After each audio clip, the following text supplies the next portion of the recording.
Programang ito ay rated SPG, striktong patnubay at gabay ng magulang ang kailangan.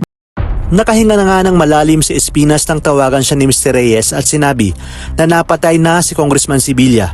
Kaya naman mas lalo siyang bumilib kay Tanggol. Sinabi niya kay Balatukan na si Tanggol ang siyang magiging daan upang mas lalong dumami ang kanilang mga kliyente at siya ang magpapayaman sa kanila. Kaya naman sa pagbalik ni Tanggol at Bubbles ay tinupad niya na ang kanyang pangako. Nabibigyan niya ng parte ang mga ito dahil sa tagumpay ang kanilang misyon.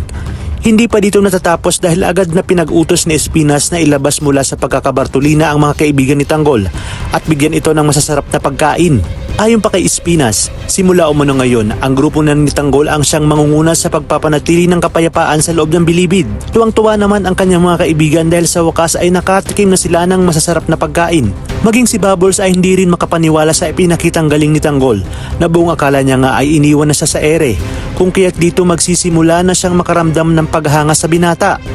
Kinabukasan nga ay muling tatawag si Mr. Reyes kay Espinas para sa kanilang susunod na misyon. Nais ni Mr. Reyes na maipatumba ang grupong Red Phoenix na pinangungunahan nga ni Naangkong na siyang kasosyo ni Ramon sa negosyo.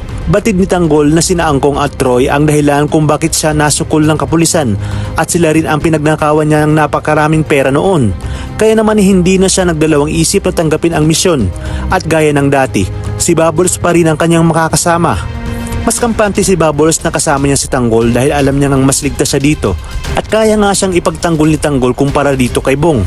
Nawala na rin ang takot at pangamba ni Mang Celso kay Tanggol dahil alam niyang mapoprotektahan nito ang kanyang apo at kasama sila sa maaambunan ng ayuda ng Jeep Espinas. Ngunit sa pagdating ni Bong ay muli magkakaroon ng tensyon na di kalaunan ay mauuwi sa isang malaking riot kung saan si Bong na mismo ang gumawa ng paraan upang tuluyan na nga siya ni Tanggol.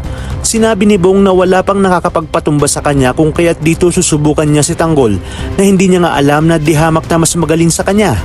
At dahil nasa alanganin sitwasyon si Tanggol at para matigil na rin ang gulo sa loob ay tuloy niya nang tinapos ang kayabangan ni Bong. Ngunit isang malaking palaisipan sa atin kung paano na kaya ang inutos ni Olga kay Balatukan ngayong mas napapakinabangan na nga ni Espinas si Tanggol.